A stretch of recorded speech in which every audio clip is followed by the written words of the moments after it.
going live, and we're going to be sharing this on Facebook and YouTube the first week of every month, just to let people know about this. And then those who are members, they'll be able to access this every single week, but those who are not won't be able to. So let me test it again one more time. Now that we are live again, we're just going to test it, and I'll test the overhead view of the camera as well. So now we have, this is live here. That seems to be working. The sound seems to be okay. Let me just quickly test in here, see how this sounds, what this looks like as well. Okay, I think that is looking good as well. Let me change the camera angle. We're going to go to the overhead view. Can everyone see that okay? Oh, hold on. I'm going to mute that sound. I had a little reverberation coming from YouTube. Okay, but that is sounding good. Can you hear that okay?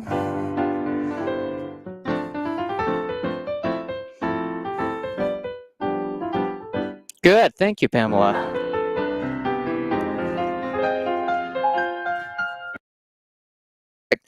Good.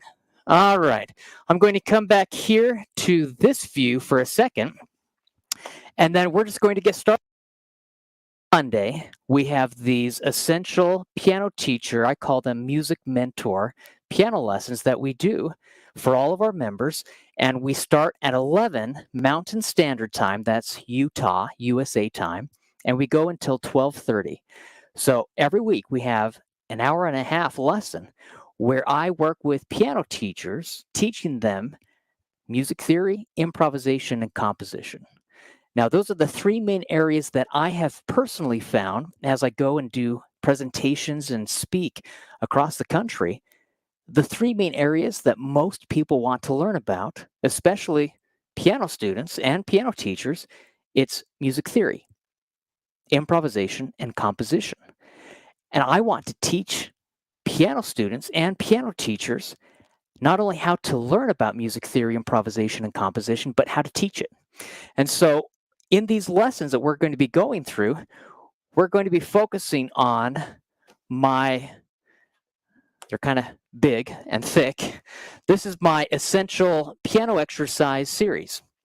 Now, we have currently 5 books in the series. We have my book, 100 Left-Hand Patterns Every Piano Player Should Know. We have my book, Essential Piano Exercises Every Piano Player Should Know. Essential Pop Piano Exercises Every Piano Player Should Know. Essential Jazz Piano Exercises Every Piano Player Should Know. And we have Essential New Age Piano Exercises Every Piano Player Should Know. So we are primarily going to be working from this series as we go through and we talk about how to improvise, how to not only learn music theory, but how to apply it in your playing and how to do what I refer to as the practical application of music theory. It's how you take music theory and you say, this is a C6 chord, but what can I do with it? How can I take a song and transpose or change keys? How can I change styles? How can I take one song and, like my book, 100 Left-Hand Patterns, how can I play the same song 100 different ways? So we're going to be talking about that and how to teach that. We will also use my Cool Songs for Cool Kids series, where we have primer level, book 1, book 2, book 3, cool songs that rock. On the back, you can see this is the Cool Song series here. We have primer level, book 1, book 2, book 3, cool songs that rock, book 1 and book 2.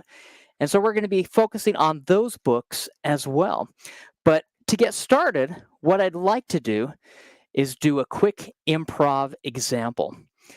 Many times, and I've had piano students who have come to me, even piano teachers, and they've said, how do I get a teenage piano student excited about playing the piano? They don't want to play from music. And I was classically trained.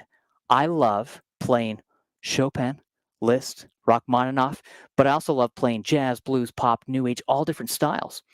And so I tell them, Whenever I have a piano student or a piano teacher who's trying to figure out how to get a student engaged, I tell them, teach a simple jazz, blues pentascale, and then teach the student how to improvise. Let me show you what I'm talking about. I'm going to go to the overhead view.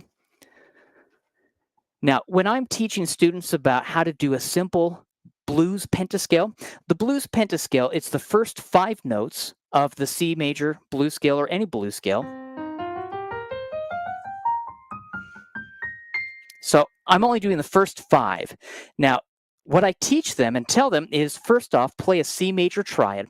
Now, ordinarily, you would have your hand nice and curved, okay? You wouldn't play it flat or raised up. But for demonstration purposes, I'm going to pull the fingers back just so you can see what I'm talking about.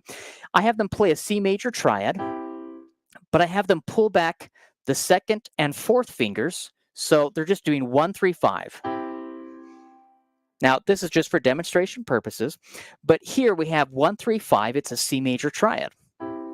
Then I tell them to play a C minor triad using 1, 2, 5 fingering. 1, 2, 5. This is a C minor triad. Now, I tell them then, after you've played the C minor triad, we're going to take the 4th finger down half a step from the pinky. And then we're going to take the 3rd finger down half a step from the 4th finger. So now we have 5 notes: C, E flat, F, F sharp, G.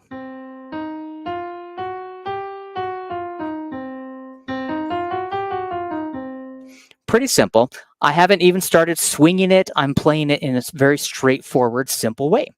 Now, what I tell the students is to think of their hand, and I'll just hold up my hand and I'll say, think of your thumb as 1, your pointer finger is 2, your middle finger is 3, your ring finger is 4, and then your pinky is 5. 1, 2, 3, 4, 5. And then I tell them, we're just going to call it random numbers 1 through 5, and I want you to play them. And I'll say 1, 2, 3, 4, 5. And then I'll say 5, 4, 3, 2, 1. And then I'll say 1, 2, 3, 4. And then I'll say 4, 3, 2, 1. And then I'll say 1, 2. And then 1, 3. And then 1, 4. And then 1, 5. And I do this with students just to help them understand we're taking a blues pentascale, and it's the first 5 notes of the full blues scale. And you can do that anywhere. If we did an F minor triad, F, A flat, C is an F minor triad. The 4th finger is half a step below the pinky. The 3rd finger is half a step below the 4th finger. Now we have F, A flat, B natural, C. Same thing on G.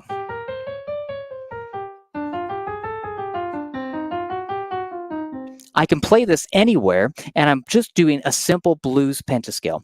Well, when I start teaching the students about how to take a simple blues pentascale and improvise, I tell them, let's try to jazz it up and swing the 8th notes.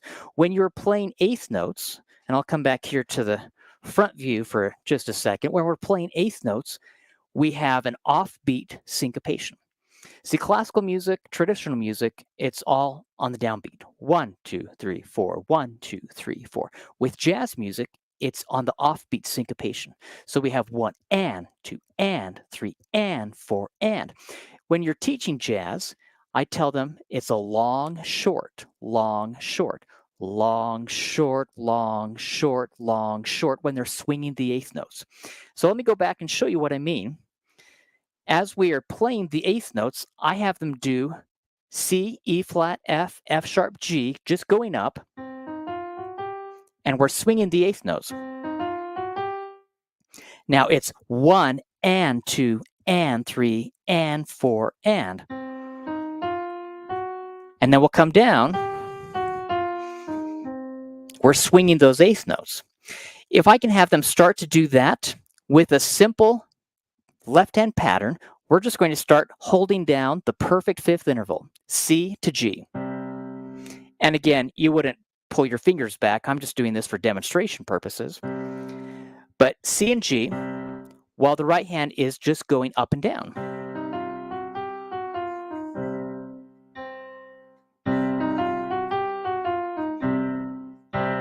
Pretty simple. You can do that on F. You can do it on G.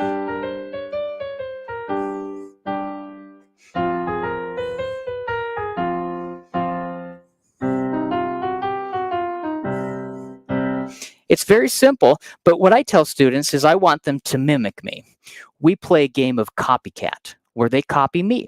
And I'll say, and I will even kind of sing the notes 1, 2, 3, 4, 5, referring to these, and I'll say 1, 2, 3, 4, 5, 4, 3, 2, or whatever. I'll do 1, 1, 2, 1, 1, 1, 2, 3, 1, 1, 4, 3, 1, 1, 2, 1, 1, 1, 5, 1, 4, 3, 1, 1, 2, 1, 4, 3. And I'm just playing around. Now, if they're holding here,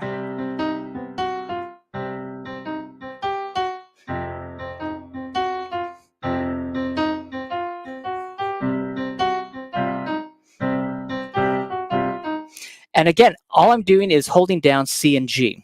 We haven't done any left hand patterns. We're just holding down the perfect fifth interval to get them started. But if they start playing around with this, and you can tell them, as long as you know that you're just using 1, 2, 3, 4, 5 with the right hand, and you're using the notes, in this case, the C blues pentascale, C, E flat, F, F sharp, G, as long as you tell the students they can use any of those notes, any rhythm, any order, and it sounds good.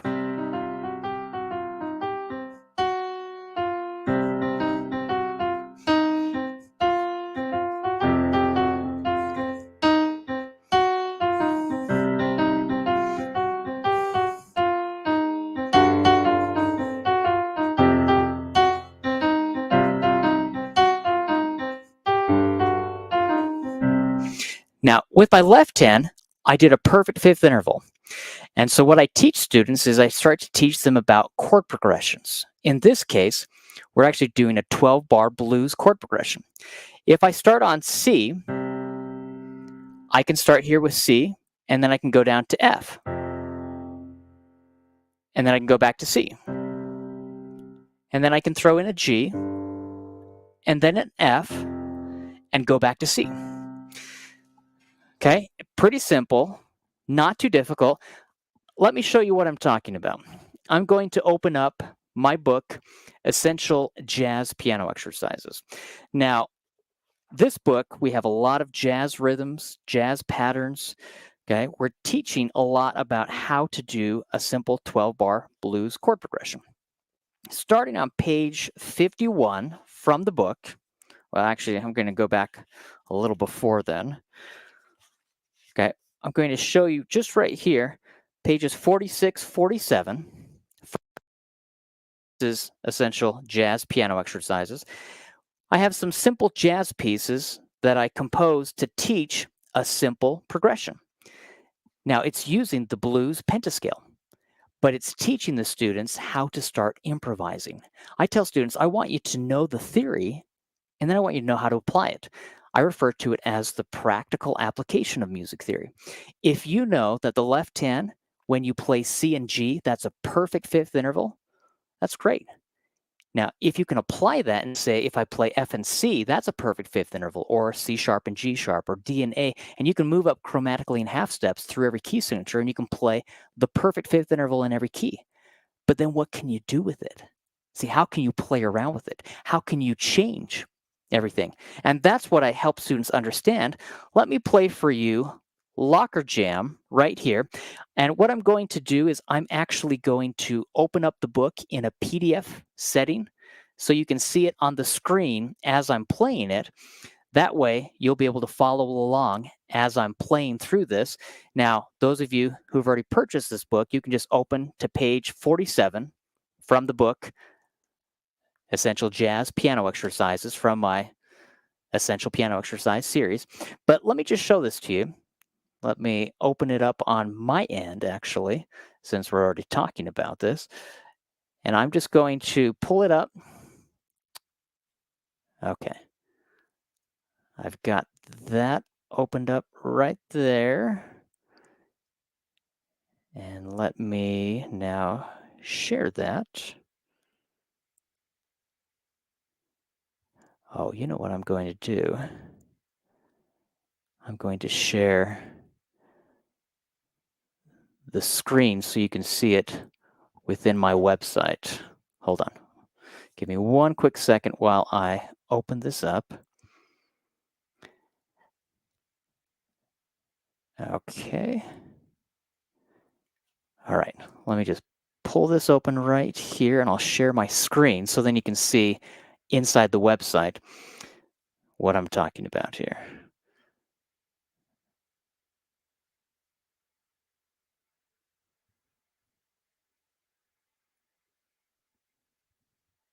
All right.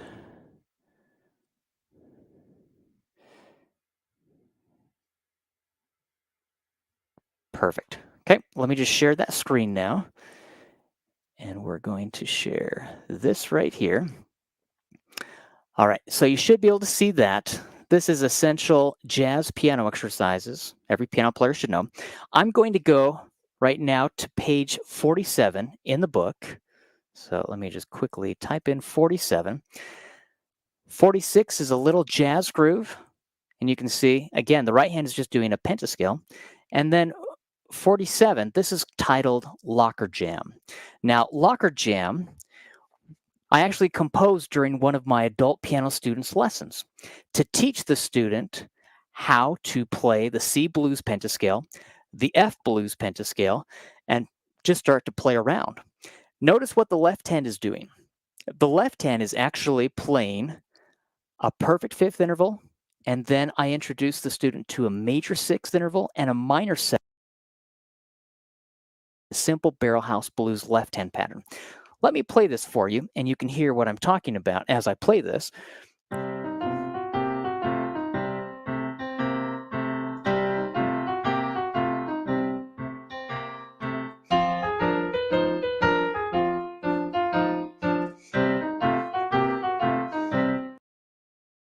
Sorry, hold on for a second.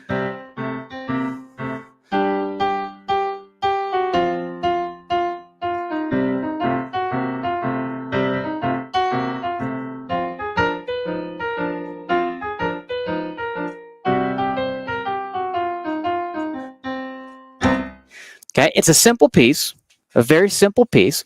But as you look at this, I did this to try and help the student understand how to start composing or improvising.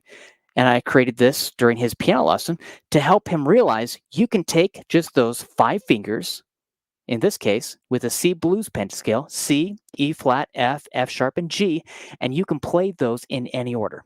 Now, as I'm having students try it, and I'll come back just to the overhead view where we're going to solo this camera angle, I'll tell students, I want you to play C, E flat, F, F sharp, G, but what I want you to do with the left hand, I'm going to have you hold that C and G, and this is what all we're going to do. We're going to change the rhythm. So watch, if I start with 1, 2, 3, 4, just using those 4 fingers, how many combinations can I come up with? What if I did 1, 1, 2, 1? What if I did 1, 1, 3, 1? What if I did 1, 1, 4, 1? What if I did 1, 1, 5, 1? What if I did 4, 3, 2, 1, 3, 2, 1, 2? See that? Now, you can keep the right hand here and the left hand can change.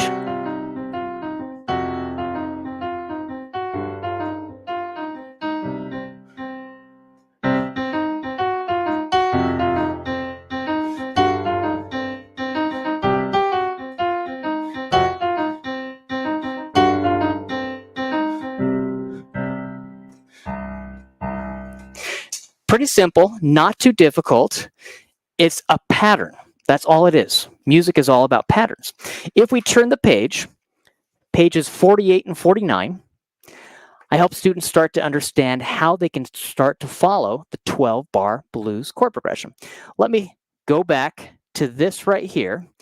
And what we're going to do, I'll bring well, no, I think I'll just solo that section right there so you can see it a little better.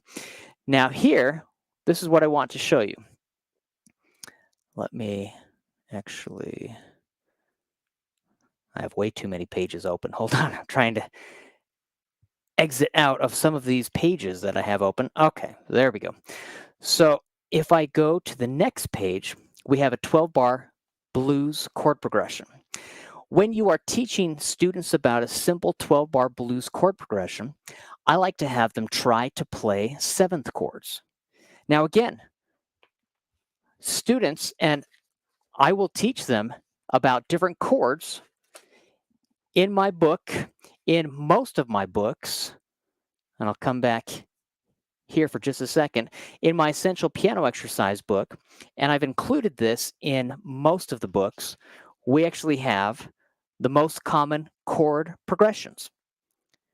Now, in this book, I actually have everything written out in every key. We have all of the scales, we have all of the chords. As an example, if you go to the key of C, we have 4 pages of key of C scale exercises and chord exercises right there. So we have 4 pages where we are going through and having the students practice these exercises.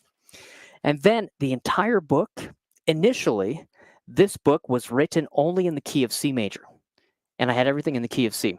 And then I had over 1,000 piano teachers, not piano students, but piano teachers who reached out to me across the world and asked if I would be willing to put everything in every key.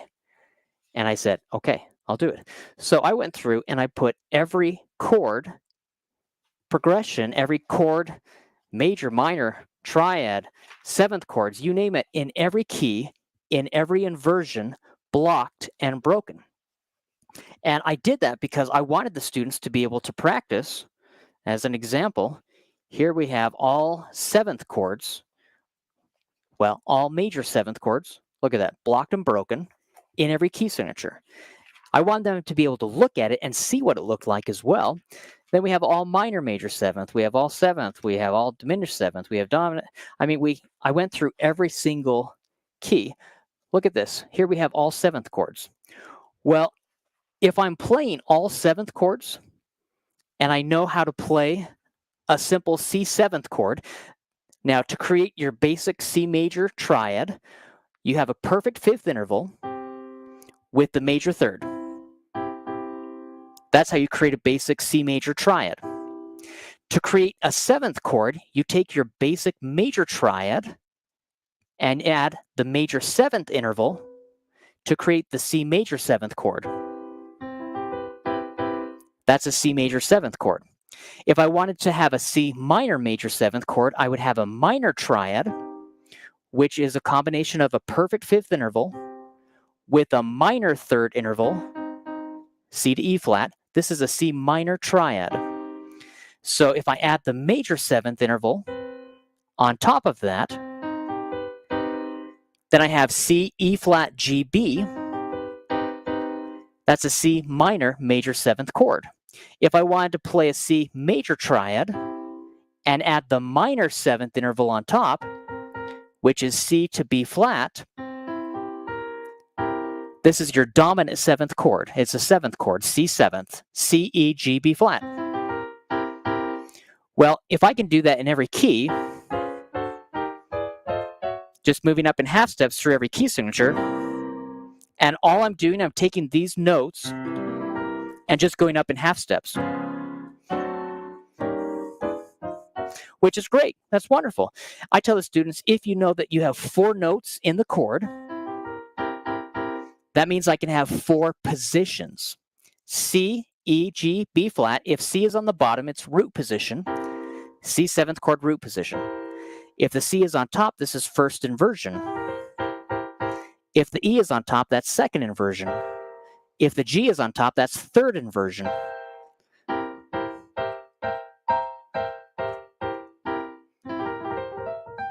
You can do blocked, you can do broken, and that's great. That's wonderful. But I always tell students, and they laugh when I say this, who cares? If you know that a C7th chord has 4 notes and it's C, E, G, B flat, and you can play that in every key, and you can play it in every position, every inversion, from root position to third inversion, well, that's great. But who really cares? What can you do with it? Again, it's the practical application of the music theory that you are doing, okay? It's the practical application of the music theory. So if we go back to essential jazz piano exercises every piano player should know, right here, we start teaching how to apply that. Now, this is on page 48 from the book. I'll come back here and share this screen. So this is on page 48 from the book. Now, a 12-bar blues chord progression, 12 bars means 12 measures. So it's a sequence of 12 measures. In this case, I'm just doing 4 measures of the C7th chord, then 2 measures of the F7th chord, followed by 2 more measures of the C7th chord, 1 measure of the G7th chord, then 1 measure of the F7th chord, and then you can do 2 of the C7, or if I go to the next page, let me show you, I'll scroll to the next page. We've modified it just a little bit. The last measure has a G7th. This is known as a turnaround because G7th is going to take us back to the C7th. So let me show you what I mean. And I'm just going to play this. You can hear what I'm playing on page 49 right there. The left hand is just going to play C7th, then the F7th chord, and then back to the C7th chord, and the C7th again. Up to the F7th chord, back to the C7th chord, then up to the G7th chord, down to the F7th chord, back to the C7th chord again, and then we're ending with the G7th, which will take us back to the C7th chord. Now, that's nice. That's fun and all. And I tell students that's a great starting point, but I want you to do something more with that. So watch. I would have the students start off, and I'll just play for you again. I'll show you this page. I'm just going to do both hands together. C7th, F7th, C7th, C7th, F7th, F7th, C7th, C7th, G7th, down to the F7th, C7th, down to the G7th. Now, I'm going to turn the page. Let me show you this. Look at page 50 from the book. I show them a simple chord progression. Now, the right hand is still following this chord progression of C7 to the F7, C7, C7. I've changed and modified a few things. Look at what the left hand is doing. Do you see the chords written above each measure? Well, the chord written above each measure refers to what the right hand is doing. But look at the left hand. The left hand is playing a broken 6th chord.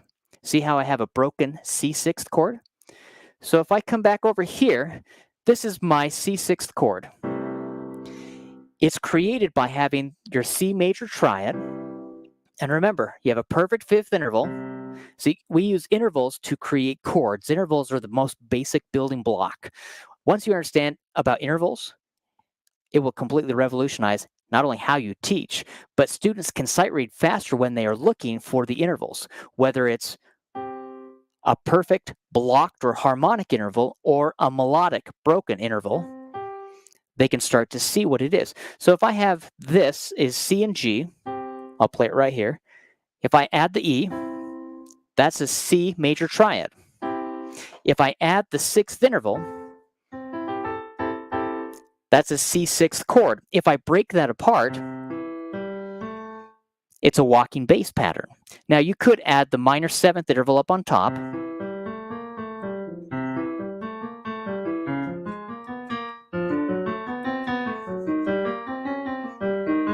And you can do this in every key signature. But what we're going to do, and again, going back to that page 50 from the book of Essential Jazz Piano Exercises, look what the right hand is doing, and I will bring this back up. Let me play this for you, and you can hear how it sounds.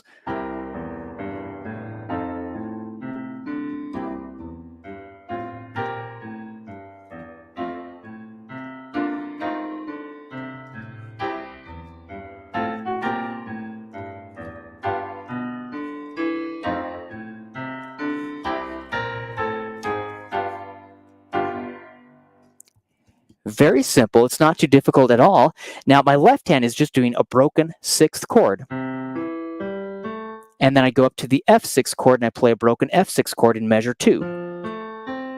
And then I go back down in measure 3. And now I'm going to complete the entire walking bass pattern. I play the broken sixth chord. But now in measure 4, I'm going to go up to that B flat, that minor seventh interval, and then just start walking down again. And then I'll go to F. And I do the same pattern. Then I go back to C. Then I go to G. And then F. And then I go to C. See what I'm doing there? As I'm playing this, I'm taking these notes, and honestly, all we are doing is we are taking that chord progression.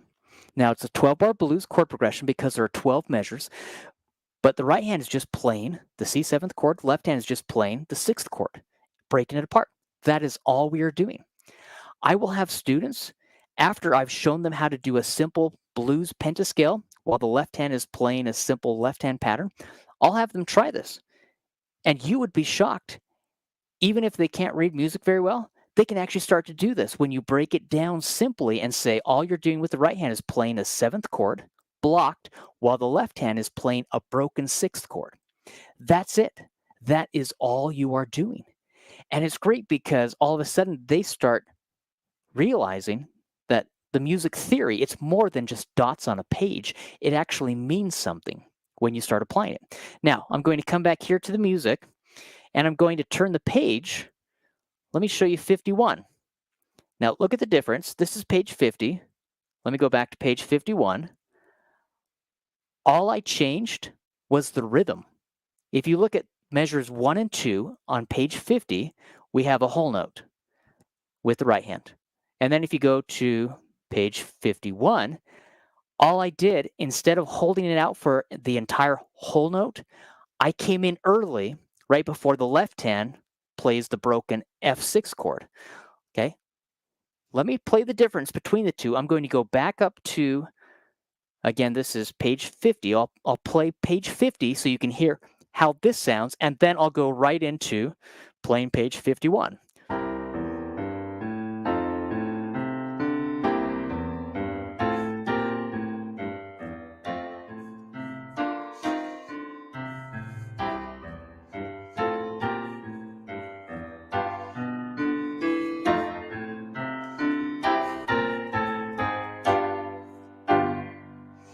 Now, if I turn the page and I go to 51, listen to the difference.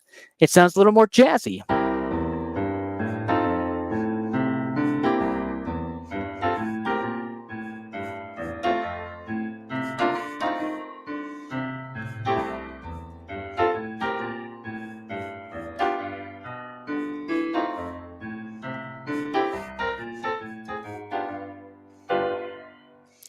Now, I want you to think about that.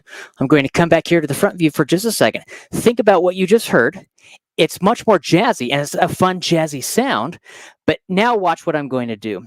I'm going to ignore what is there entirely, and I'm going to improvise. I'm just going to embellish using the music theory. So watch what I'm going to do as I go to the overhead view. Now, I'm going to take my left-hand pattern, is still going to remain consistent, doing that walking bass pattern found on page 50, 51. It's the same thing.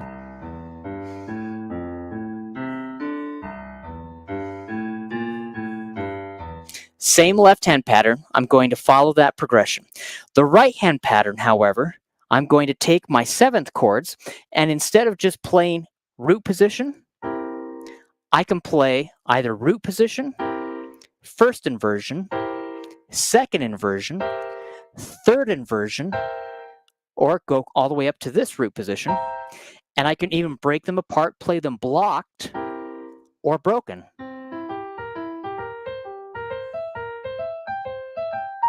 So watch what I can do.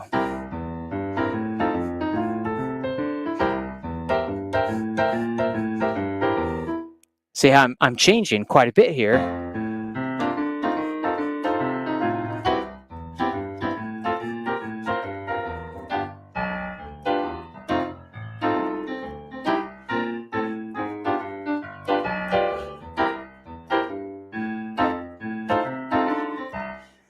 I've started just embellishing and jazzing things up a bit. Now, it's a simple progression. It's a simple pattern. You could start, if students are having a tough time with that left-hand walking bass pattern, you could just have the students hold down. Remember how we said that perfect 5th interval? Hold down C and G every time they see the C7th. And then when it goes to like measure 2, when you have the F7th, just hold down F and C for the perfect 5th interval.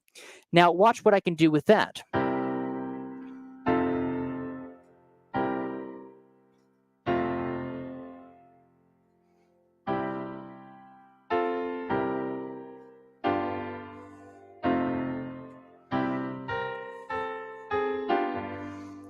Now I'm going to break apart the right hand and just do broken 7th chords.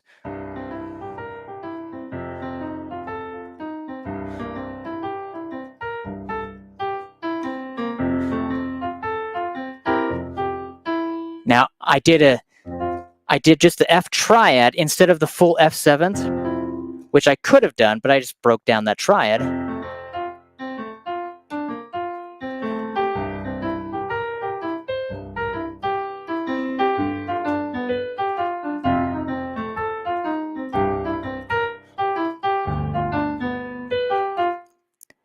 You can break it apart.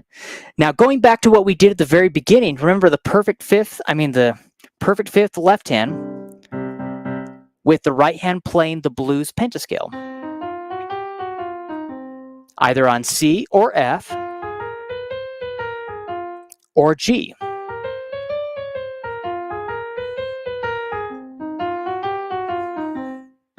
What if I did that with the left hand following the chord progression? My left hand is just going to play the perfect 5th interval. So again, if I come back over here to the music, with this music, I'm following this music as a reference guide, is what I'm doing with the music. Now, what I'm going to do is my left hand, in measure 1, I'm just going to play the perfect 5th interval. Instead of following the bass line that I'm playing, I'm just doing a perfect 5th interval with my left hand. And then the right hand, just break apart the chords. Actually, let me go to the more basic one so you can see that right there. I'm just going to take these chords with the right hand and break them apart. But what we're going to do, again, I can intermix. What if I threw in the blues pentascale with this? So with my right hand, and I'll come back over here to the top view, my left hand, I'm just going to play the perfect 5th interval. My right hand, I'm going to play the blues pentascale. Again, I'm going to just improvise. Remember how I said you can think of your fingers 1, 2, 3, 4, 5, and you can call out any random fingering, any random rhythm, and just play it. 1, 2, 3, 4. 5, 4, 3, 2.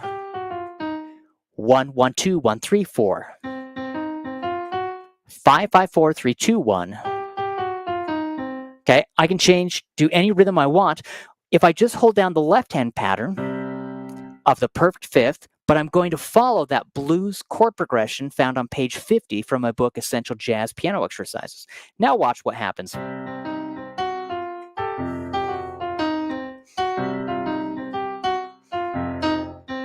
Do you see what I'm doing?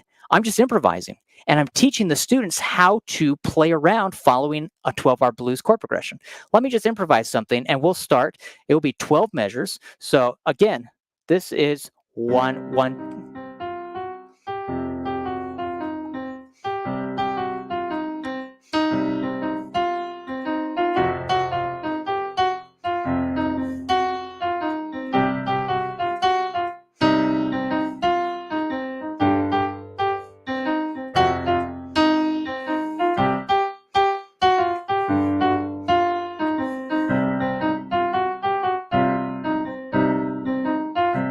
Do you see what we did there? I'm just following a simple progression. I'm going to come back over here. I'm following a simple pattern, and I'm using, from my book, Essential Jazz Piano Exercises, right there on page 50, I'm just using this as a guide to help students start to improvise. All throughout the book, and as you go through the book, you can even look, and if you want, go back to page 48. Use that as a template or a guide. It has the 12-bar blues chord progression, and I can, many times, I'll even stick up page 49, and I'll say, come up with something. Play around. What can you create? What can you compose? What can you arrange? Again, we're taking the theory, we're taking the music theory, and we are trying to help students figure out, how do I apply this music theory? I'm going to go back to the overhead view right now. If I have a sixth chord, and I told you before, if I know that the sixth chord is created using intervals, we have the perfect fifth interval, the major third interval, combine those together, that's the C major triad. Then if you add the major sixth interval from C, this is the C sixth chord. Now, they just refer to it as a C sixth chord. They wouldn't say a C major sixth chord. Some people do, but it's just a C sixth chord, as opposed to the C minor sixth chord, which has the E flat right there. And again, if I know that I have 4 notes, then I have 4 positions: root position, first inversion, second inversion, third inversion. But if I can do that and play a C major, let's say a C sixth chord, or a C minor sixth, and I can do that blocked or broken,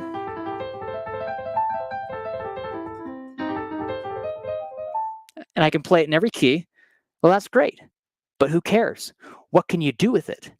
If instead I teach students and say, what if we took a perfect fifth interval with the left hand, and then a major sixth interval with the left hand, and so they're learning about these intervals, and I tell them go back and forth between the two. This in jazz music is known as the barrel house blues left hand pattern. Again, simple pattern, and I can follow that chord progression.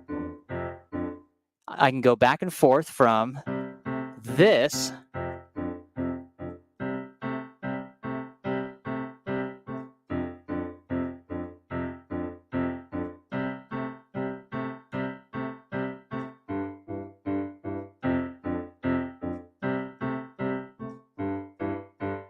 I can follow a simple 12-bar blues chord progression.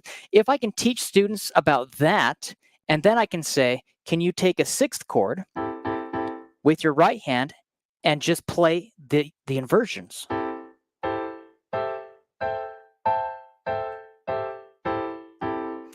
While doing this with the left hand.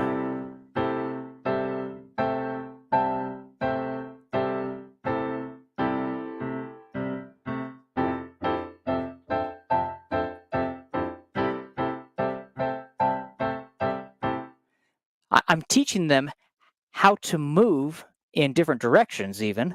Now, I was sticking with the C sixth chord.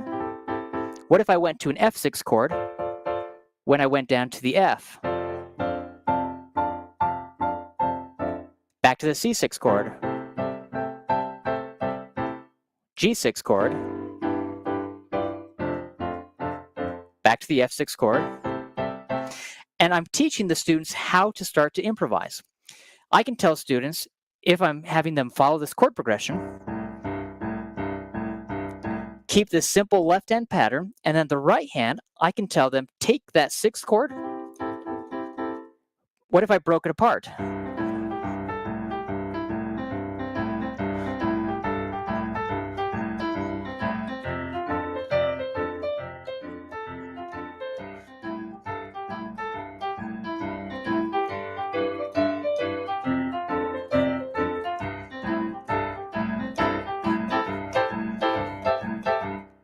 I can tell the students, what if I took the C6 chord in first inversion and I broke it apart?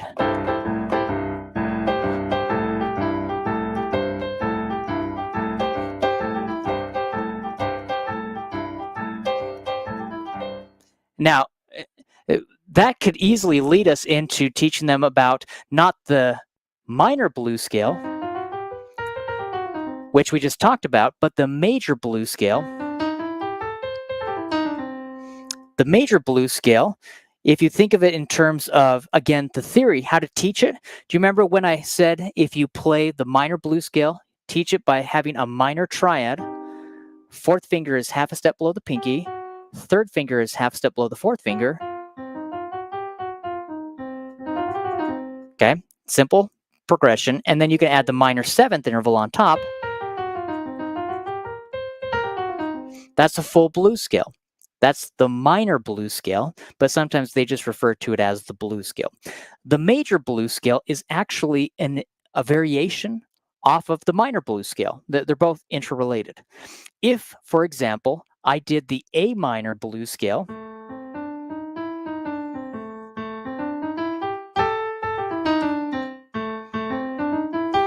now here's my A minor triad. Fourth finger is half a step below the pinky. Third finger is half a step below the fourth finger. Add the minor seventh up on top. That is my A minor blues scale. Do you remember how I said the major blues scale is just a variation off of the minor scale? Well, A minor is the relative minor to C major. So if instead of starting on A, I start instead on C and go from C to C and play all of those same notes, that's the major blues scale. That's the C major blues scale. C minor blues scale is C, E flat, F, F sharp, G, B flat, C. That's the C minor blues scale. The C major blues scale is just the A minor blues scale inverted, where I start on C, C, D, E flat. Then I play E, G, A, C.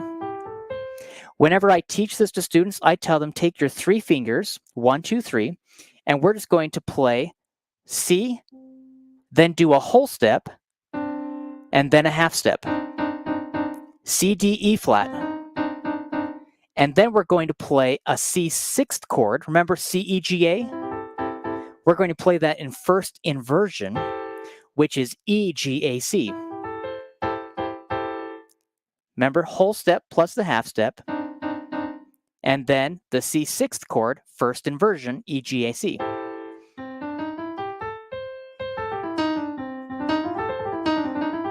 That's the C major blues scale.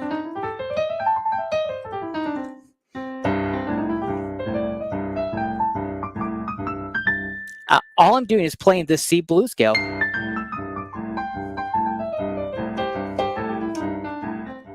See what I'm doing? I'm going up, coming down.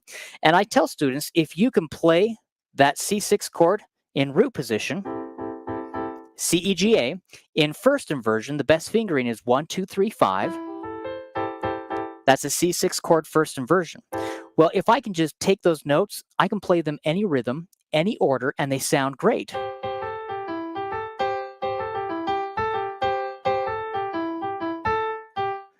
I'm just playing around. If I did that while the left hand is doing my perfect fifth interval, followed by the major sixth, which is my barrel house blues left hand pattern,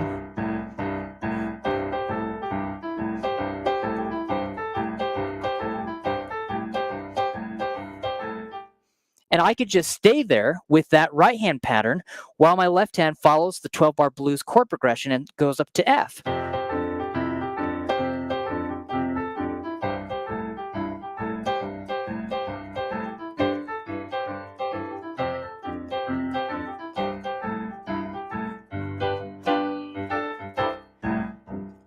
Most students have a tough time putting the major blues scale with the right hand with the left hand, even when we're doing a simple pattern like this.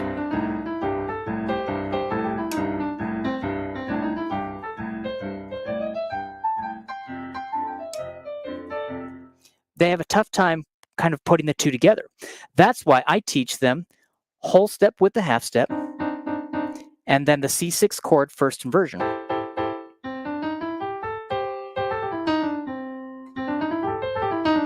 And the pattern is true in every key signature. If I go up to F, here's my F, whole step, half step, and then the F6 chord is F, A, C, D. First inversion is A, C, D, F. If I break them apart,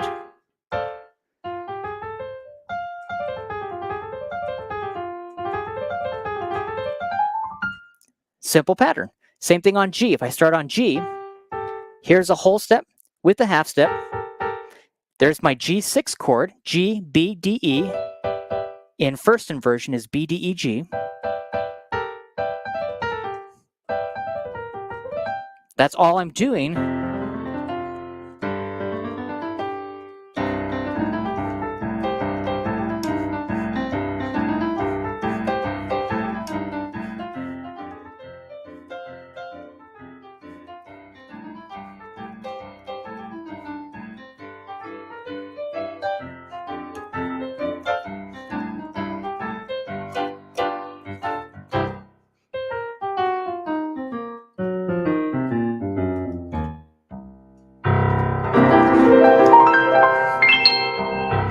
A simple pattern, simple chord progression. Let me come back to the front view here. That is all we are doing. We're taking patterns in music, and you can find those patterns everywhere. And what is so fun is once you understand the pattern and you understand the chord progressions and you start piecing them together, you're teaching the student how to look for patterns. Many times when I'm having the students sight read new music, I first ask them what key signature the piece is in, and I want them to know what the keys. I teach them the circle of fifths from day one. Brand new students, even little students, younger students, I'm teaching them the circle of fifths. And the circle of fifths, I have it in each of these books in my Essential Piano Exercise series.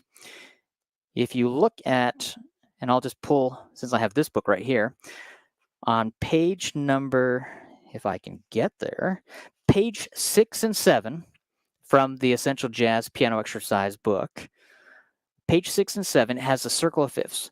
Now, on one side, we have the circle of fifths completely filled in, and on the other side, we have it blank, where we can make copies where students can actually start to practice what this thing is, the circle of fifths. And I tell students, I want you to know this from day one. Start learning the circle of fifths. Most teachers don't start teaching it until students are in junior high, high school. By then, it's so difficult because then theory becomes this terrible curse word. And many people, they really start learning this in college. And I think by then, you should know this forwards and backwards.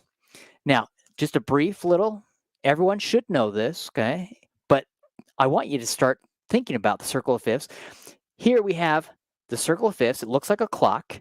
Moving to the right, we have sharps. Moving to the left, we have flats. You have the major. See how we have C major? We have 0 sharps and 0 flats. Moving to the right, we have G major. We went up a fifth, a perfect fifth interval from C. Now we're in the key of G. Key of G major has 1 sharp. It's an F sharp. Now right here, key of D, if we go up a fifth from G, key of D has 2 sharps, F sharp and C sharp. Okay, you can see the progression.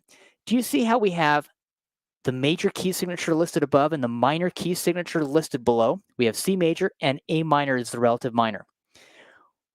Do you know what is a very simple way to help students learn this? Okay, I like to help students understand the sharps that are introduced down here at the bottom. You can see the sharps and the flats that are introduced. I usually tell students 5 cool gorillas dance and eat bananas as a simple way for them to remember the order of the sharps. 5 cool gorillas dance and eat bananas. I like to create visual stimuli for them to think about. 5 cool gorillas dance and eat bananas. Well, if you have a song that has 2 sharps, 5 cool. What are the 2 sharps? F sharp and C sharp. 5 cool. If you have a song that has 3 sharps, 5 cool gorillas. F sharp, C sharp, G sharp. And the kids, many times, I'll teach them this phrase, and then they can just, on their fingers, they'll just say, oh, 3 sharps, 5, cool. Gorillas, I have F sharp, C sharp, and G sharp in my key signature. And then I ask them, good, G is the last sharp. What comes after G in the alphabet? And they look at me and say, if they're just learning the musical alphabet, usually they'll say H. But if they know that the musical alphabet is A, B, C, D, E, F, G, after G, of course, we go back to A. So I tell them A has 3 sharps, F sharp, C sharp, G sharp. Now, here's something kind of fun. Do you see how we have G and E? Do you see how we have D and B, A and F sharp? In between those is the sharp that is added. Key of G major. What's in between E and G? F. F sharp is the sharp that is added to the key of G, and then it carries over to the new key signature. Okay, I should use this finger over here. Okay, key of D. We keep F sharp. Well, key of D, what is between D major and B minor? C, B, C, D. So the new sharp that is introduced is C sharp. We keep the F sharp, and then we have C sharp. When they start to understand this circle of fifths, it helps them so much as they are playing and practicing because it's teaching them the theory. So I ask them, what key signature are you playing a piece in? And then I'll ask them, once you know your key signature, can you play the scales within that key signature? And I will usually ask them before, when you're warming up, from the Essential Piano Exercise book, I'll say if you have a song in the key of C, make sure, I'll go in here, pages 72 through 74. I'll say, play these as a good warm-up. 72 through 74, just a good exercise, good warm-up. You can see we go through and we have all of these different scales and exercises in that key signature. And we have them for every key signature. It's just something for the students to really begin to understand. Now, with these weekly online group piano lessons that we do, we have 4 in the month. If there's a 5th week in the month, we don't have lessons on that 5th week. We go until 12:30, so we still have half an hour left. But every month, what we do is I break them down according to a weekly schedule. The first week of every month, we focus primarily on a cool song that from one of my cool song books or from the music within the Essential Piano Exercise series. And then I demonstrate how to teach it and demonstrate how to help students learn that cool song or that cool piece. And so we have a different cool song or a cool piece that I've composed that we're focusing on the first week of every month. The second week of every month, we focus on music theory. Again, the practical application of music theory, I refer to it as theory therapy. The third week of every month, we focus on innovative improvisation, where we're focusing on how to play a song 100 different ways, or how to take a song and play the same song, like Twinkle, Twinkle, Little Star, in a jazz style, or in a rock, or a pop, or a blues, or a new age, or I'll even ask students and say, how would Beethoven play this piece? How would John Schmidt play this piece? How would Taylor Swift play this? Whatever it happens to be. And then we can focus on how to improvise, how to arrange. The fourth week of every month, we are focusing on creative composition, where I teach you how to compose music of your own. I tell teachers I want them to be able to compose their own music.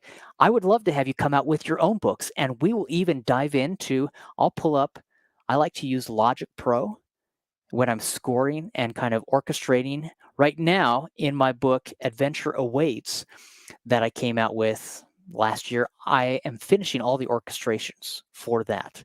And I'll be showing that to you probably next month. We'll be talking about that, and I'll come out with the album, and it'll be up on Spotify, iTunes, all the different places. But we'll focus on how you can actually compose music of your own.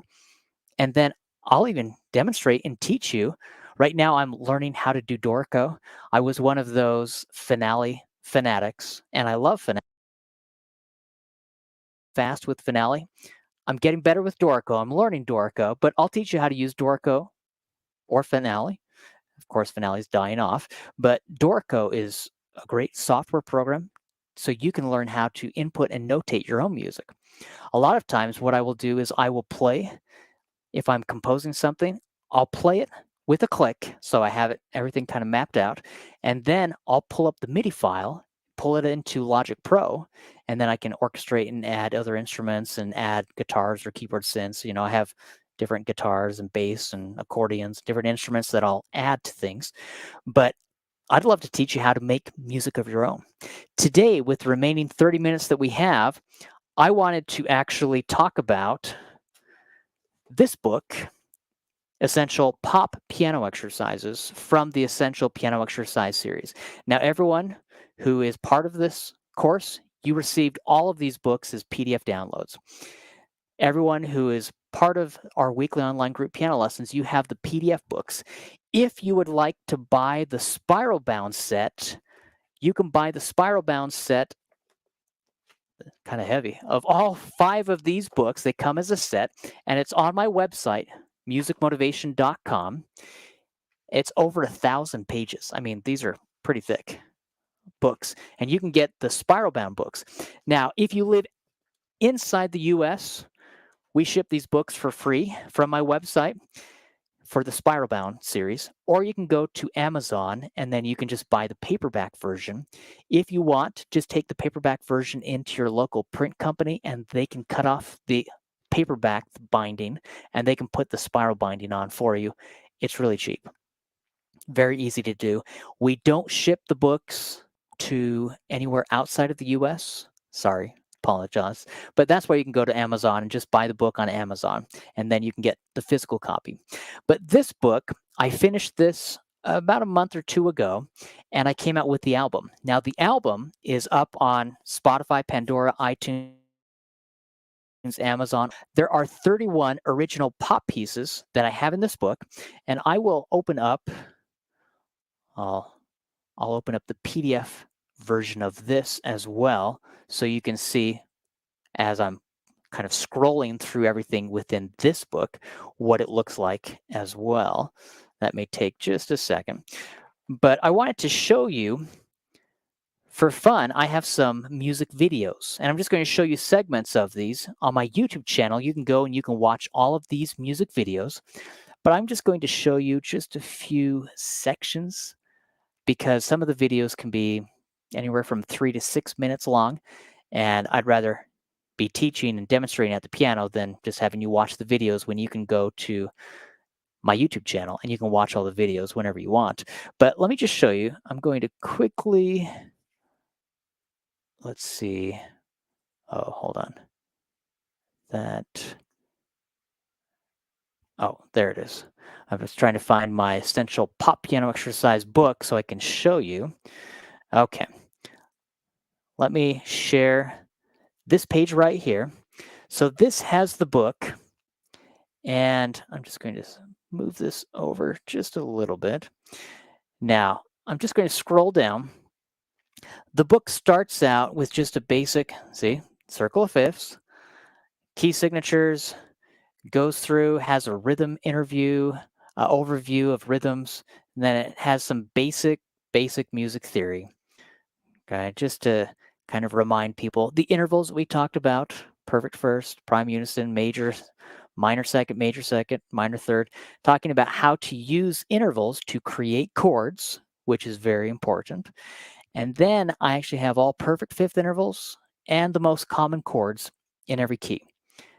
C major, C minor, C diminished, C augmented, C sus4, C sus2, C6, C minor 6, C major 7, C minor 7, C7, C minor 7, C minor 7 flat 5, C minor 7 sharp 5, C diminished 7th, and then we go to the new key signature. But you can scroll down and look through all of these. And then I have all of these 31 pop pieces that are in, they're designed to teach music theory, pop music theory. Right here, we're just doing fifth intervals as a fun, simple way to have students start practicing some of these intervals and how you start putting intervals together. And then we have chords, and we break up the chords. Again, this is the practical application of music theory. So I'm just going to scroll through some of these. You can see different exercises that we have. And I'll just scroll maybe a little slower so everyone can see. Okay. We start talking about chord progressions. As an example, with this chord progression right here, it's a very simple chord progression on page 39. Let me turn there in my book that I have here. We're doing a 1, 3, 4, 5 chord progression. If you see up here, see that 1, 3, 4, 5 chord progression? C major, E minor, F major, G major. Let me go to the overhead view just for a second and you can see what I'm talking about. So we have 1, if I start with C as my 1 chord, that's C major. If I go to the 2 chord, D minor, 3 chord, E minor, the 4 chord, F major, 5 chord, G major, 6 chord, A minor, 7 chord, B diminished, 8 chord, C major. 1, 2, 3, 4, 5, 6, 7, 8.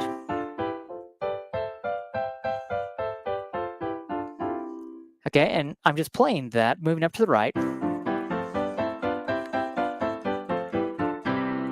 Now, in this exercise on page 39, I'm just breaking it apart.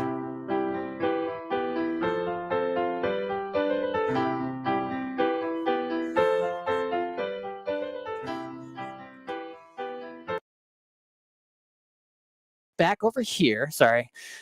Again, I don't want to take too much time, so I'm just stopping abruptly in different places. Look what I'm doing. 1, 3, 4, 5. Now, I teach this simple chord progression, and I'm teaching them how to break the chords apart. And then I'll scroll down here. We go into third times the charm. Well, with third times the charm, and I'll play this, you can kind of follow along with the music. We have a 1, 5, 6, 4 chord progression. C major, G major is the 5. Then we go to the 6, which is A minor. And then we go to the 4, which is F major. So this is just a simple piece that I composed. It's called Third Times the Charm because the right hand is playing primarily third intervals, and the left hand, we have fifth intervals that we're just moving primarily in thirds. That's why it's Third Times the Charm. The whole thing is, as you look at it, we're just kind of moving around. See that? A minor to the F, we go down a third. That's all we're doing.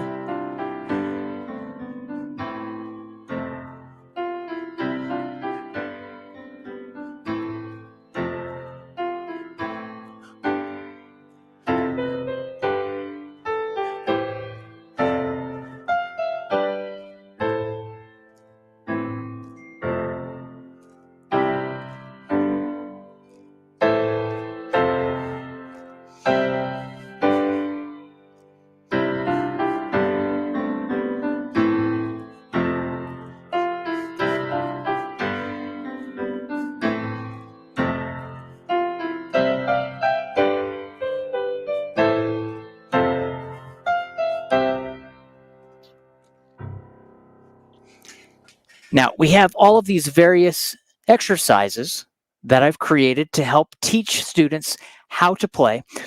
Let's see. Pamela, I will make sure you have access to the Essential Piano Exercise in your account. So it may take me a few minutes after the lesson, but you'll have access to it today. So we'll get that to you.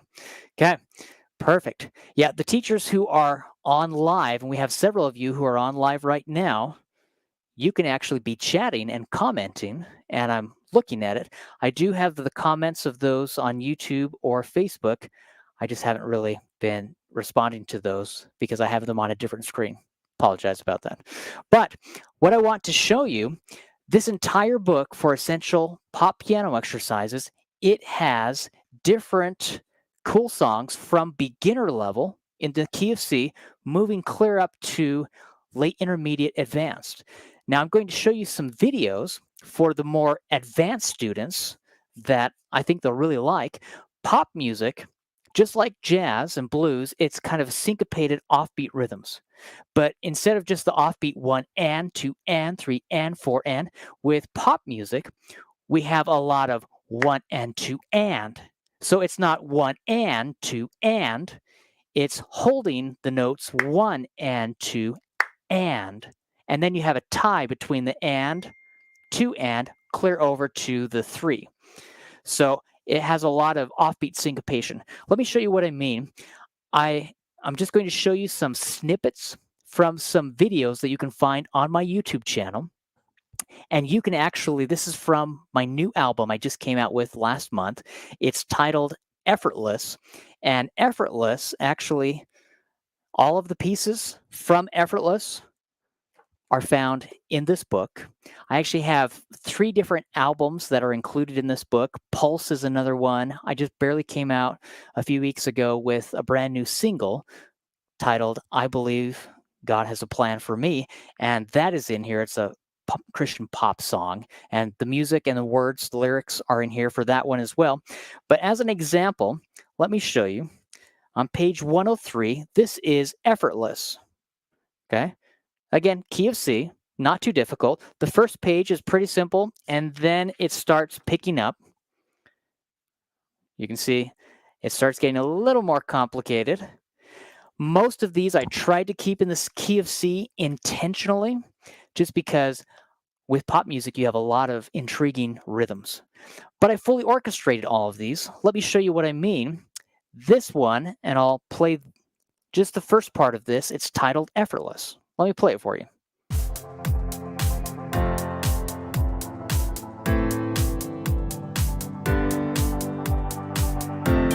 Wait a second. Sorry, I played the wrong one. That's Renegade. I'll play that in a second. This one is Effortless right here. Okay, now we've got the right one.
Fun.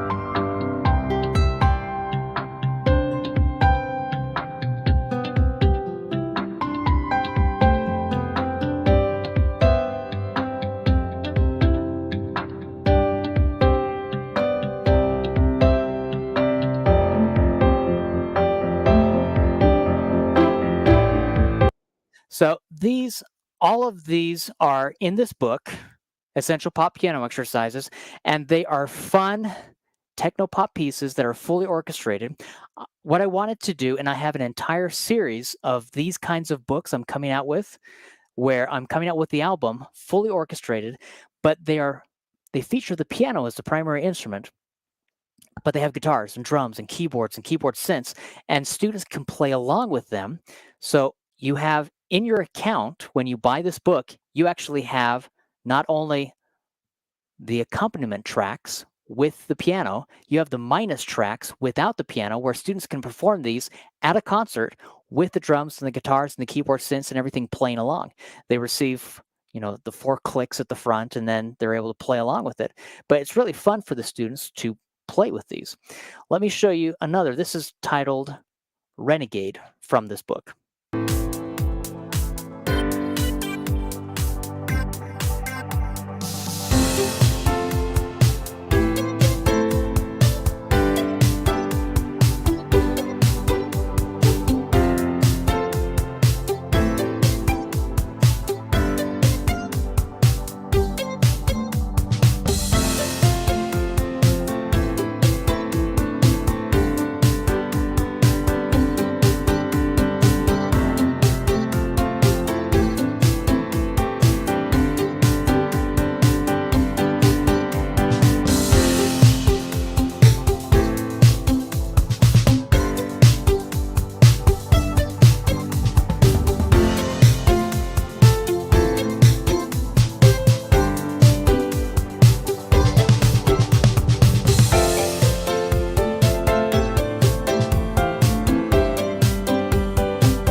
that is titled Renegade.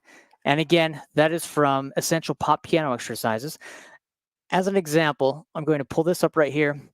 This is found on page 146 in the book, okay? And again, it's just a fun piece for the students to play where they have that accompaniment minus track sound. Okay, so we have this.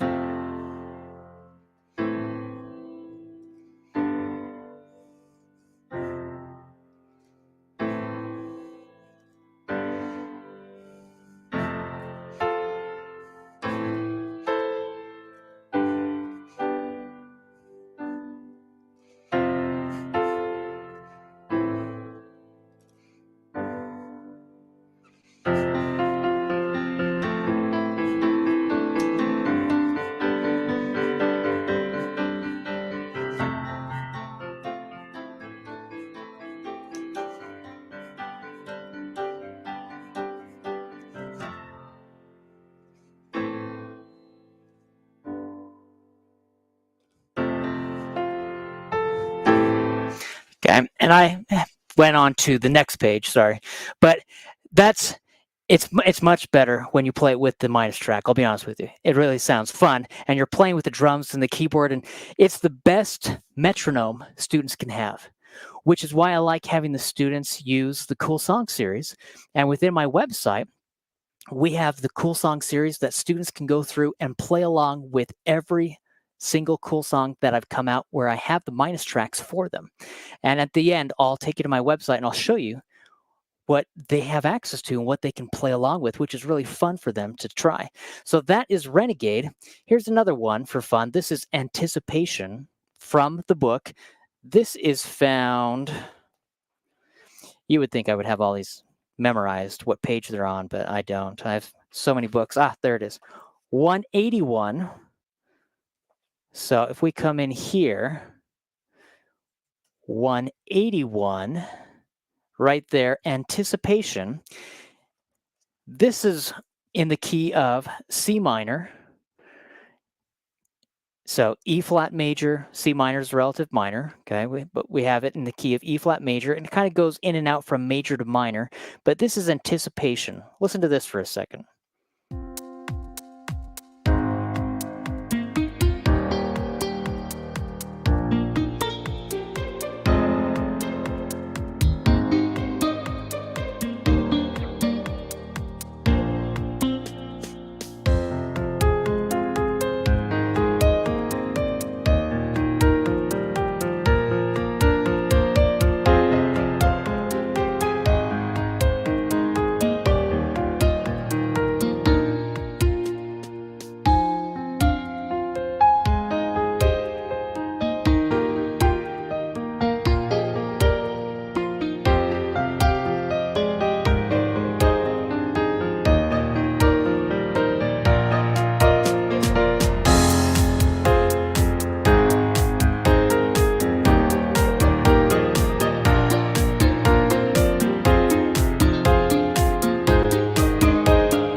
Okay, I'll pause that. We'll come back here to the front view just for a second.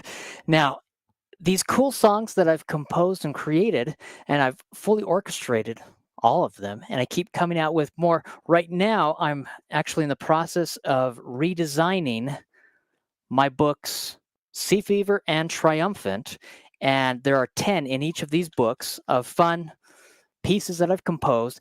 They sound more, this sounds more classical score-like, and this sounds more cinematic score-like. These, I'm redoing these ones right now, and I'm going to redesign the covers. I'm re-releasing these books probably next month or the month after I come out with Adventure Awaits, which is what I'm finishing right now. And then I'm going to fully orchestrate all of those as I've been fully orchestrating Adventure Awaits. But let me show you. I'm going to go to my website, Music Motivation. Okay, let's actually, we're going to stop this for a second and we're going to share the screen. I'm going to go to my website, musicmotivation.com. Let me share this with you. All right, can everyone see that for musicmotivation.com? Okay, good. So this is the home page right here when you visit musicmotivation.com. And you can go through, you can listen to music, you can see different books. At the top, it has all these different drop-down menus. When you are on your mobile device, it won't have those, but in the red space, you can just click in the red space and then the drop-down will appear. So you can access everything from that. Or at the bottom of the page, if you scroll down on the home page, at the very bottom, it will have quick links to all of the different sites. But what I'm going to do is I'm going to go in at the very top right here where I log in. I'm going to log in to my account. So when I click that, it will open up the new page. Okay.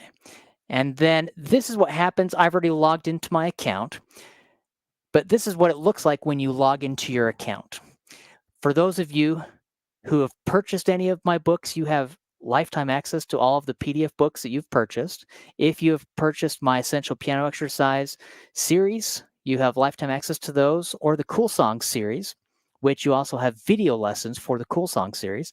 If you've purchased my Customer for Life or my Essential Piano Teacher Music Mentor Lifetime Studio license, you have lifetime access to everything. If as a teacher with the Lifetime Studio access, you have lifetime access not only to everything that I have produced, but everything I will produce in the future. And then you can print it out for your students if you like, or you can just have them buy the physical book. But let me show you. I'm going to, from this dashboard page, we have the dashboard, the community, and the courses. Now, the dashboard, when I click on the dashboard, it's going to open up, and it may take a second just because when we're streaming while trying to, there we go. It may take a second. There it goes. When you open up your customer center, this is where you have access to everything. Now, here it says, click to access your courses you've purchased or your community page. Or if you scroll down, you have access to all the courses here as well that you can click on any of these that you've purchased. You may not see all of these if you haven't purchased all of these. If you've purchased the Customer for Life or the Essential Piano Teacher Lifetime Studio license, you will see all of these, and I'm continually coming out with more courses. Down below, it has all of the PDF books that you can click on, and you can download any of those books, and you have access to any of those. And you can see it goes on, has multiple pages. I have so many books that it just has to keep going on and on. But what I want to show you is this right here. Now, every week, we do our weekly online group piano lessons for you as piano teachers on Monday. On Thursday, I do my weekly live piano lessons. And those of you who have signed up for these weekly online group piano lessons as teachers, you have access to those as well. But they're not for teachers, it's just for students. But you have access, and you can see how I teach students from the Apprentice Stage, beginner to early intermediate piano students, the Maestro Stage, and the Virtuoso Stage. Now, what I want to show you is this Cool Song series link right here, and talk about some of these cool songs. When you open this, if you click on the Cool Song series, you can see we have primer level, book 1, book 2, book 3. We have all the different books. You can scroll down. It has an introduction tab, and you can click on that. It has an introduction page, all the books you can download as PDFs. And then here it has the Apprentice Stage, the Maestro Stage, Virtuoso Stage, and then extra PDF books. And then this takes you, if you haven't purchased the Essential Piano Exercise, this has kind of a lesson about it, and then it takes you to where you can buy it. But if I come back to the Apprentice Stage, as an example, I'll click on this. now it's going to open up all of these. It has a getting started where you can download the books. And then here, it's download the MP3 minus tracks for all the songs that you can download all of the MP3 minus tracks. And then here we have all of the lesson videos where you can actually go through. If you click on 2, it'll take you to the rest from the Apprentice Stage. These are for beginning level piano students. And beginning level piano students can go through and watch the video. You can have them play the piece. You can download the music. You can have the minus track. If I come back here to page 1, I'm going to, as an example, let's say I click on the gamer. I'm just clicking on one of these. So if I click on the gamer, it will open up this tab where you can actually, sorry, it takes a second when I'm streaming for it to upload and you can see everything. You can watch the video lesson where I teach you how to play the gamer. And then you can click on the sheet music here to download the gamer. But you can also click to listen to this piece at performance speed with the piano, performance speed without the piano, and practice speed. As an example, this is the gamer right here. Well, let me play performance speed with the piano. Hello and welcome.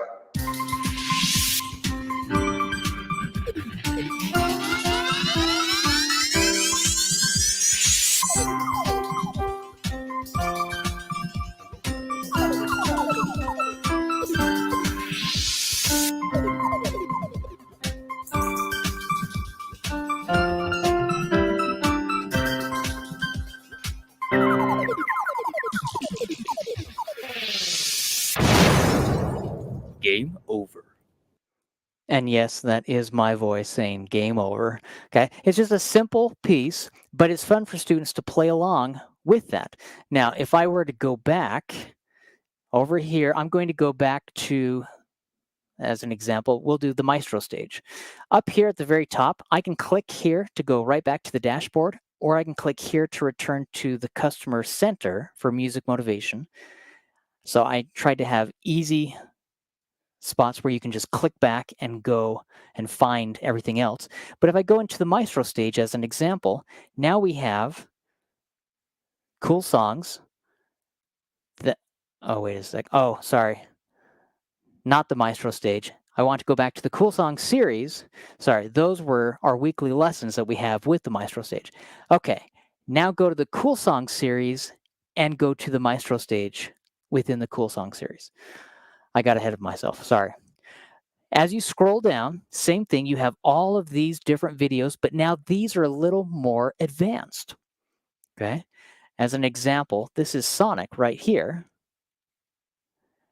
When you click on Sonic, the lesson comes up. You can watch the video lesson, and then you can scroll down. When you click on this, you can download the PDF sheet music for Sonic, and same thing, you have performance speed with piano, performance speed without piano, and then practice speed where the tempo has been cut in half.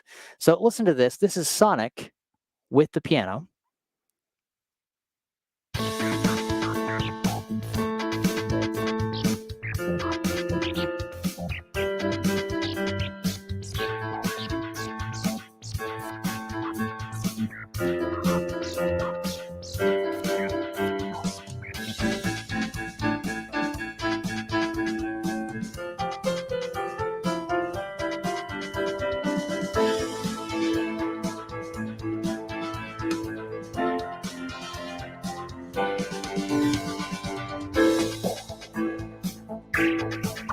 Okay, kind of fun to have the students practice this. When you do performance speed without the piano, this is what you hear.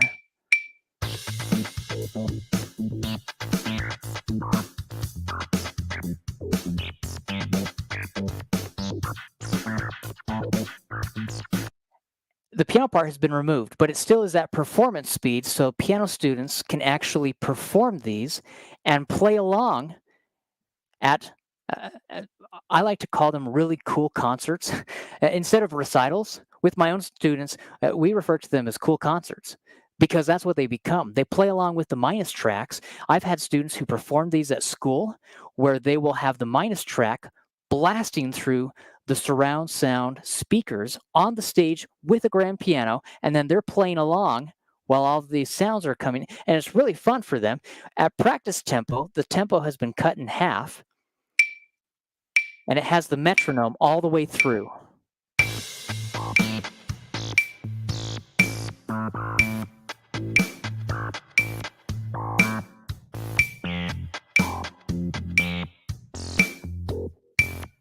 So students can practice playing along with the metronome, and it's really kind of a fun way for the students to practice. It makes piano practicing every day a very cool experience for the students to work on. So that's kind of fun for them to do. Now, if I come back here, I'll come back to the Cool Song series. I'm just going to click right here, and it'll take me back to just that first song series. And then if I go down to the Virtuoso stage, we have over 50 actually for the piano students. And again, you can download the PDF book, you can download the minus tracks. And so these are all zip files because the files are so large. But then you can go through When Sharks Attack, Goblin Getaway, Power Play, Sonic Fusion, Ghosts and Goblins and Freaks and Ghouls, Hillbilly Boogie, Hybrid Hero, where the students can actually play along with these. As an example, When Sharks Attack, if we come over here to When Sharks Attack, and I actually ended up putting this on an album called Ghosts and Goblins and Freaks and Ghouls. Speaking of Halloween coming up, students can play along, they can watch the video lesson, and then they can click here to download the music. And then this is what it sounds like performance speed with the piano.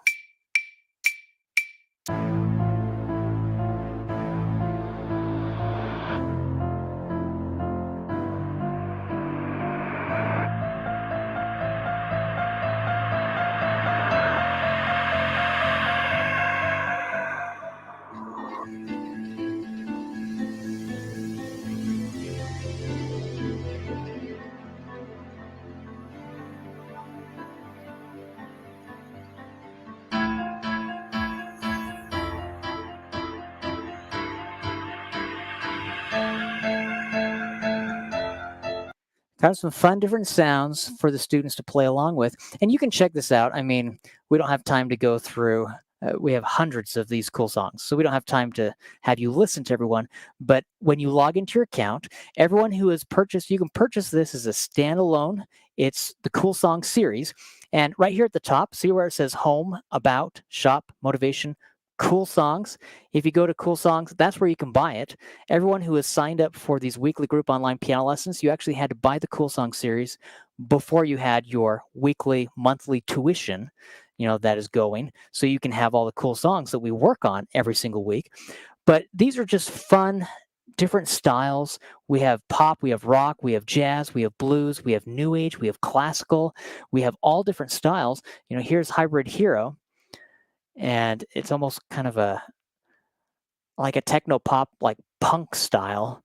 Listen to this.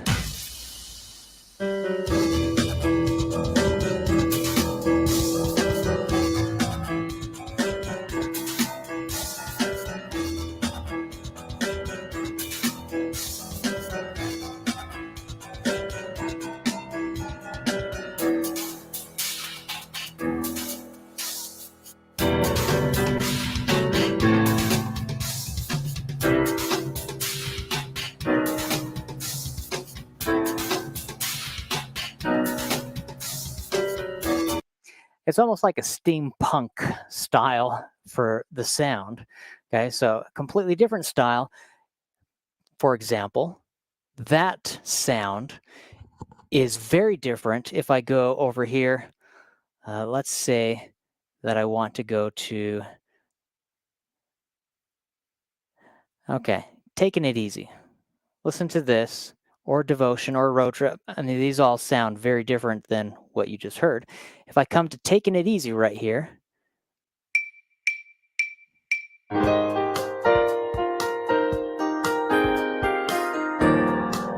different style with the sound.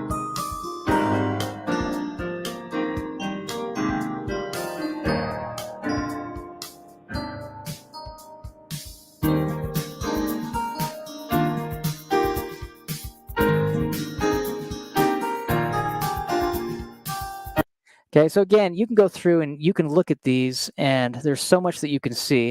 I'm going to come back here to the front view, but it's very simple.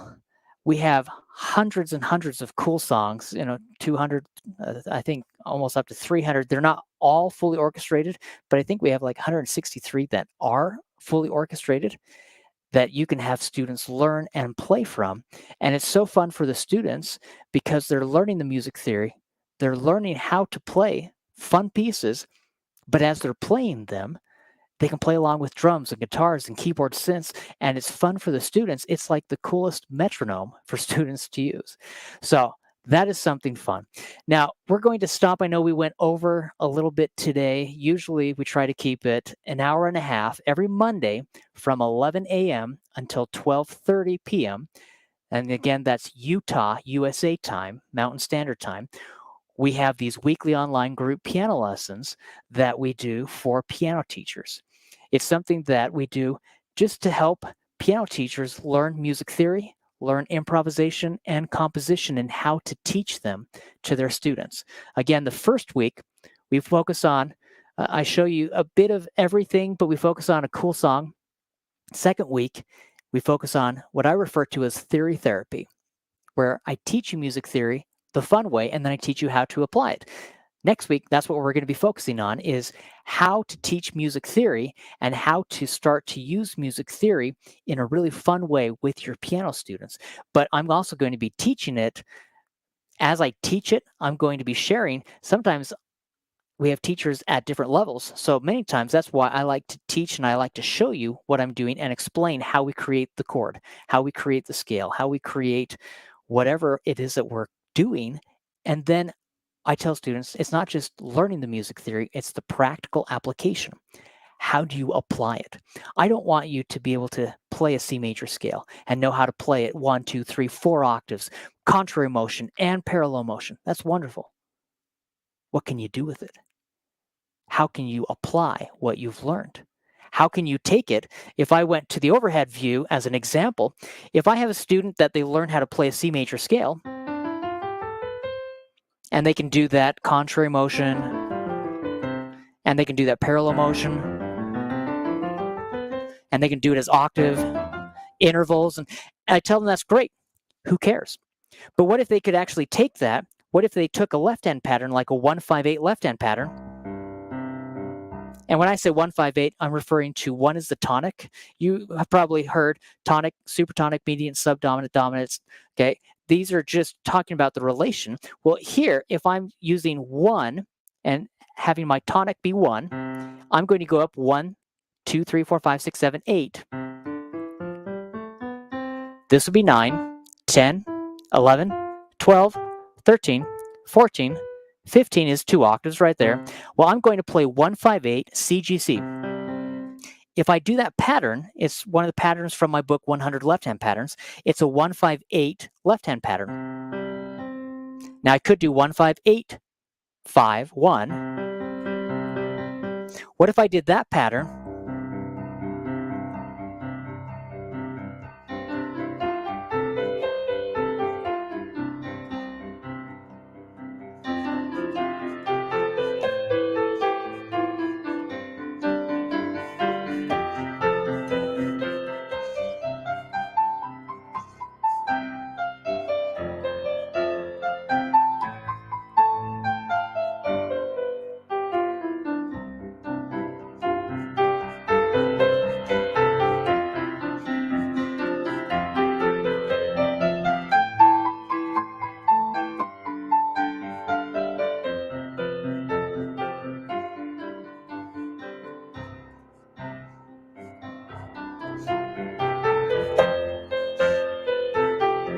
Guess what I'm doing?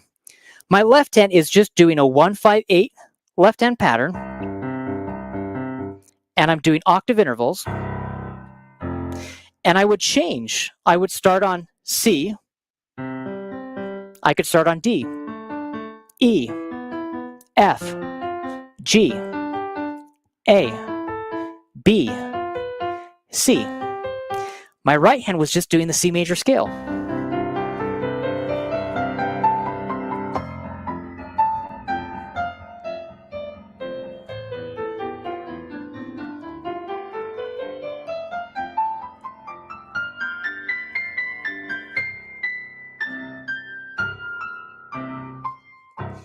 Okay, that is all I'm doing. All of a sudden, the music theory comes alive because it's the practical application of music theory. And I tell teachers all the time, I want you to try this and just take a simple left-hand pattern. All I'm doing is C, G, C, G, 1, 5, 8, 5, 1, 5, 8, 5. And guess what? My right hand, I was moving up and down. And I'll tell you the secret. When I moved my left hand from the 1 where I was on C and I went up to an F, I did that when my right hand played the F note or when it played one of the 3 notes from the F major chord. I could play F or A or C. If my right hand is going up and I play an A note, or my right hand is going up and I play a C note, well, those are the 3 notes found in an F major chord. So my left hand that is playing 1, 5, 8, 5, I could start on C, I could start on F, or I could start on A because those notes are found in the F major chord. So then I could do 1, 5, 8, 5 with my left hand, and it sounds good. And students, all of a sudden, playing scales, it does not become this boring, monotonous thing. Students say, wow, you mean I'm just playing the scale going up and down, and then I'm just doing a simple pattern with my left hand? And if they have a tough time playing eighth notes together, or they're playing both hands together, just have them hold the C and the G, the perfect fifth interval, with the left hand while the right hand goes up. So the left hand's doing a whole note. Right hand can go up as quarter notes or eighth notes, half notes, whatever you want. And then they can just change. Go down to the F and C, perfect fifth interval. Go to the A and E, perfect fifth interval. And see, what we're doing is we're teaching them why we have scales. When composers compose music, they are using intervals, they are using scales and chords. That's pretty much it. Now, they add dynamics. And of course, the dynamics will add the interest. But really, what they're doing, I usually tell students when composers compose, it's 5 main elements. You have the intervals, you have the scales, you have the chords, you have the dynamics, and then, of course, the personality of the composer comes out through the music. Again, this is all we're doing. When we talk about chords, we're also referring to chord progressions. So it's a great way for students to begin understanding what we're focusing on. So again, remember, week 1, cool song. Week 2, we talk about theory therapy. Week 3, innovative improvisation, teaching you how to improvise, how to do what we're doing. And week 4 is creative composition, teaching you how to compose music of your own. Now, I just re-released my newest book, Essential Music Goal Book. This is actually something that I created several years ago, but I just redesigned it, the cover and the interior.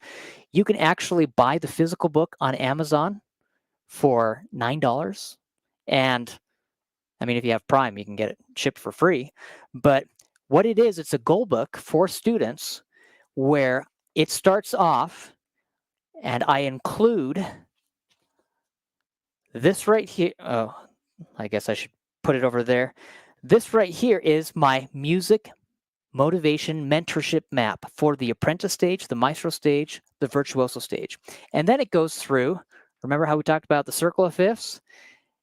And everything, what I had shown you before, it has this as an intro to help the students understand the chords,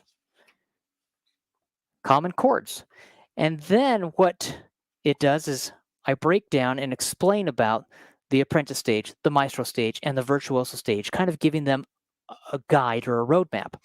And then the entire book, well, we actually have a checklist so students can check off when they've learned how to play different scales, chords, intervals. And then we also have, this is what the entire book looks like. We have one for every single week from the year. So this will last students for the entire year. And what I've done is I've created, you can see up here, we have a daily goal and actual, how much time they're practicing every day. And then we have daily warm-ups, cool-down exercises, music motivation exercises. These are from my book, Essential Piano Exercises. And then I tell students repertoire 3 to 5 is the max. I usually say if you're working on 3 songs per week, that's great. That's wonderful. If you're working on 4, it will stress you a little bit. If you're working on 5, those are for the overachievers. I tell students you really shouldn't be learning more than 5 new pieces or working on 5 pieces a week, because that will just stress you out and you may not even really get all of them to be good. Down here we have theory therapy, innovative improvisation, creative composition, where we can write something out. At the bottom, it even has this: what do you want to learn next week? Give yourself a deadline. And what are your personal goals?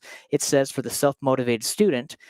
And then we also have right here, well, I'll move that over, music mastery, where we have the circle of fifths. Now, that is what the entire book, as you look through this, the entire book is a goal book for the students that they can bring to their lessons each week. What took the most time is this. Every single week, I wrote a different motivation in a minute for the students. This one right here says, today is the first day of your new daily habit of setting goals for yourself. Think about where you currently are as a musician and where you would like to be in 5 years, 10 years, 25 years, etc. In every area of your life, map out what you would like to do and how you will get there. Go, dream big, make it happen. And every week we have a brand new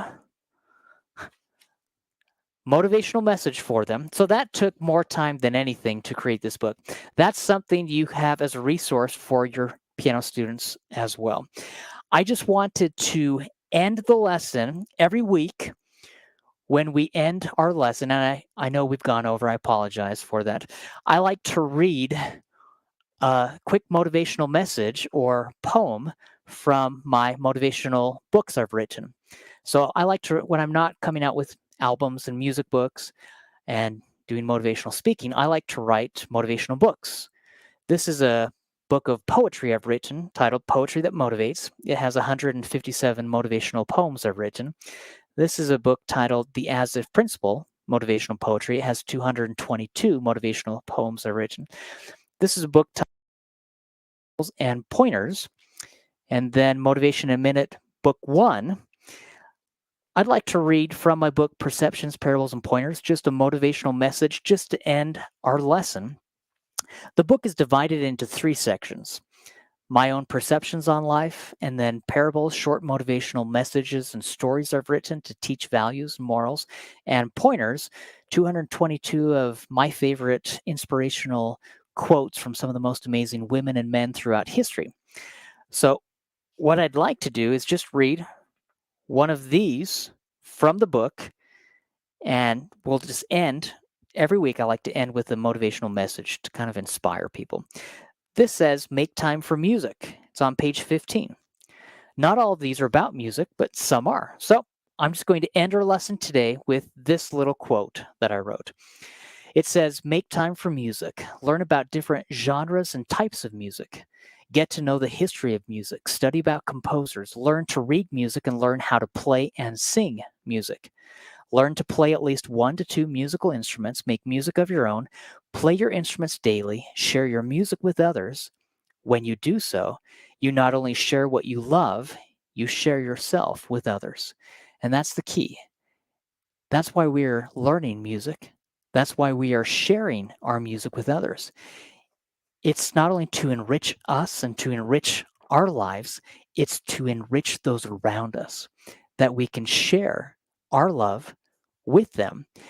And in many ways, we are sharing a piece of who we are. If you are religious, you can think of it as sharing your testimony through music. If you are someone who wants to be a motivational speaker, one of the best ways to motivate and inspire people, it's through music. Can you imagine a world without music? Can you imagine going to a football game or basketball game, any sporting event without music? Can you imagine watching a movie at the theaters without any music or sound effects? Music moves us, and it has and continues to move us. And that is what can make a change, make a difference in our lives. So hopefully you will take what we've learned this week and apply it into your own piano teaching. Teach your students.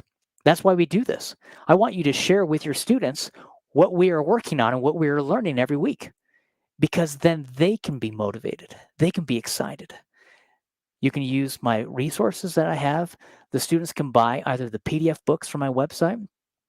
If you have the studio license, then you have permission with the studio license to have the students, you can print out the books.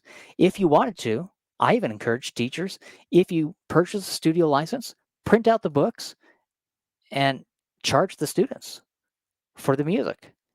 Then you can make some money from having the students buy the music because you purchased the studio license. I tell teachers, go for it. Or you can have them buy the physical book from Amazon or the spiral bound sets from my website. But let me know if you have any questions. I will upload this video within the course. You'll be able to access this video every week. You can watch or rewatch any of the previous videos if you are unable to attend the weekly live lesson. But this will be uploaded later today. Sometimes it takes a few hours for us to kind of transfer everything and get everything uploaded from one server to the next. So it may take a few hours, but later tonight, this video will be live within your account. On Thursday, we will have our Apprentice Stage, Maestro Stage, and Virtuoso lessons, and you can attend those lessons as well. The Apprentice Stage starts Thursday afternoon at 1 o'clock. And again, this is Mountain Standard Time. That's Utah, USA time. It goes from 1 until 1:30. That's the Apprentice Stage. The Maestro Stage goes from 1:30 until 2. And then the Virtuoso Stage goes from 2 until 2:30. So, and you can attend all three if you want. You can go do the full 1.5 hours. And Apprentice is for beginner level students. Maestro Stage is for intermediate level students, and the Virtuoso Stage is for advanced. So the teaching in each of those three stages are very different because I'm teaching different skill levels. But let me know if you have any questions. Feel free to reach out to me, send me an email. But hope you enjoy this, and I look forward to having you attend either the Thursday lessons or next Monday as we start back up with our weekly group online piano lessons for piano teachers. Thanks so much. Hope you guys have a great rest of your week. Have a great time teaching. Thanks. See you. Bye.